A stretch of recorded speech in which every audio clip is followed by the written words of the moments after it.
What is up, my brothers and sisters? So we are shifting gears now, and we're getting pretty close to the end, believe it or not. Like, this is kind of crazy, right? And what we're going to do in this module is talk about contemporary economic theory. Remember, guys, economics is the study of scarcity, right? It has to address three fundamental questions: what to make, how to make it, and how to distribute it, right? And guys, with that being said, when we talk about contemporary economic theory, what we're talking about is the economic theory of like modern day society. When I say modern day, like, let's call it like the last 100 years or so, right? 100 years or so, where we see the rise of modern liberalism and we see the rise of neoconservatism. So we're talking about the economics of the center left and the center right, the moderate left and the moderate right, which is the first point that I'm making here. So we're going to be talking about modern liberal economic theory and how we best create a strong economy, and then neoconservative economic theory and how we best create a strong economy. Guys, whether it is the left or the right, both economic camps want to make sure that the nation in which people live has a strong, robust economy, which produces prosperity, which makes happy people who have stability, right? That's the goal of all these economic theories. I mean, you could even argue that, communism or fascism, as the economics of those systems, both want to create stability and prosperity, right? And it's all comes down to how you actually define what prosperity is.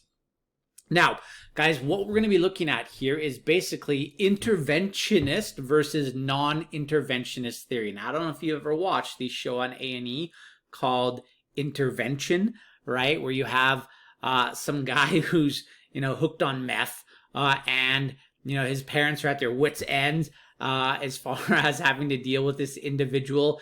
And then they call a person whose job it is to convince, they have a sit down, they have the intervention, and the people sit there and we're like, you got to stop smoking the meth, right? You got to get your life together, all that kind of stuff, right? That's an intervention. So to intervene means to do something, right?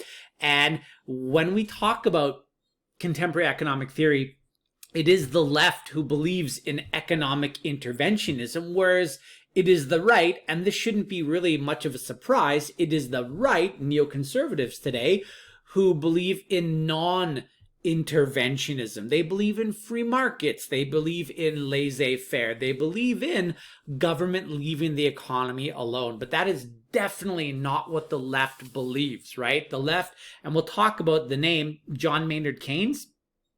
We'll see that here in number 3, right? Keynesian economic theory says the government does something very specific during times of boom and bust. And here's the nice thing. The other side, right, the economics of the right, sometimes called the Austrian or Chicago school, their way to economic prosperity, right, the path we go down in order to have a strong economy, is not that difficult to understand. Keynesian economics definitely has more details, more sort of like minutia in the sort of recipe in terms of how we bake this cake of prosperity.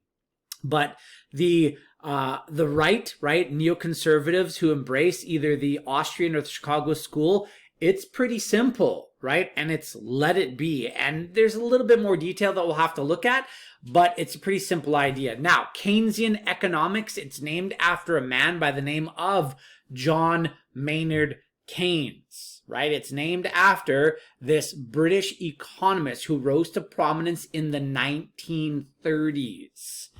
And we have since seen the major adoption of Keynesian economic theory by almost all countries, either to a very large extent or to a lesser extent. And we'll look at even how right now during the COVID crisis, how the Canadian government, right, with the Canadian Emergency Response Benefit, or the CERP, or CERB, sorry, the CERB, how it is embracing Keynesian economic theory, right?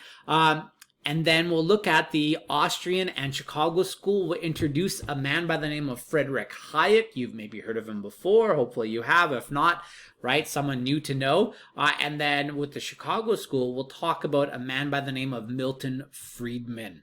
And you'll even get to see their pictures. And then we'll look at how in the 1980s and 1990s, the Chicago and Austrian School was adopted in many Western liberal democratic nations like Canada, like the United States, like Great Britain. And we see this idea known as trickle-down economics become the prevailing economic dogma of the time. And in specific, we're going to look at something known as Reaganomics and Facturism. And we'll also look at, here in Alberta, the economics of Ralph Klein, and then Canadian example, we'll look at the economics of Brian Mulroney, and we'll see the privatization and deregulation spree that happened here in Canada and the US and Great Britain in the 1980s and 1990s, and we'll talk about the impact of it. And then ultimately, guys, what we want to do is have a sort of survey of whether or not laissez-faire, the economics of the right, actually produces broad social prosperity. And we'll look at a number of case studies, right? Indent this here. So we'll quickly talk about the Industrial Revolution and how, with the embracement of classical liberal laissez-faire, Adam Smith-based economic theory, we had freedom in some respects from classical conservatism, right? Like monarchy, emperors, all those kinds of things. But what we also saw in those societies was abuse of individuals during the Industrial Revolution, right? We saw child labor, terrible conditions, and you could probably point the finger at a lack of government intervention. We'll talk about the 1930s, and we'll look at and talk about quickly, just as a review, the economics of Herbert Hoover and the economics of President FDR, Franklin Delano Roosevelt, and his New Deal, and how one took the idea of interventionism, that being FDR's New Deal, and it sort of was the beginning of this modern liberal economic theory that we talk about here in Social 30. And then letter C, under number 5, we'll talk about the 1980s and the economic disparity seen in America due to Reaganomics, right? We'll look at a specific case study of that. And then we're also going to talk about a more contemporary example, something known as the subprime mortgage crisis. And we'll look at the American response to it, something called the bailout. It's called a more formal name, and we'll look at that.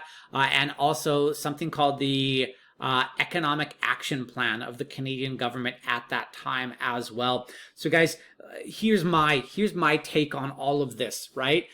We know that no government intervention leads to massive economic disparity. And we know that too much economic intervention, such as in the former Soviet Union, such as in modern-day Cuba, modern-day North Korea, modern-day Venezuela, has a stagnating effect on the economy. So what we essentially want is sort of a nice balancing act of, some entrepreneurship and private ownership and some government control, right? And really the answer when it comes down to it, I would argue, is probably the mixed economy, which is what in Canada we generally embrace. And it served us well, right? Canada is a very prosperous nation. We're considered one of the best countries in the world to live, so things are pretty good for us. So that is it, guys. This little intro to what you're going to be looking at. Keep moving through this. Keep learning and keep pushing to the end, right? We're so close. We're so close. I can see the light at the end of the tunnel. It's just right there. We just got to walk to it and get through a little bit more content. So peace. I love you guys. We'll talk to you later.